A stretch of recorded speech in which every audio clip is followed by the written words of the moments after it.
How to fix eSIM not working on your iPhone. Well, there are several reasons why your eSIM might not be working. Now, if it is a simple glitch or a bug, you can fix it easily. To fix it, you can try basic steps like simply scrolling down your notification panel and your system panel and proceeding to turn toggle on and off the flight mode.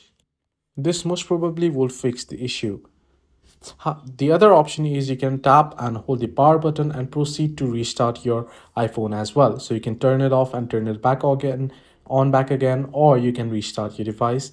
And you also want to head over, if these basic features do not help, head over to your settings, head into general, head into software update, and check if the update is available and if you are updated to the latest version.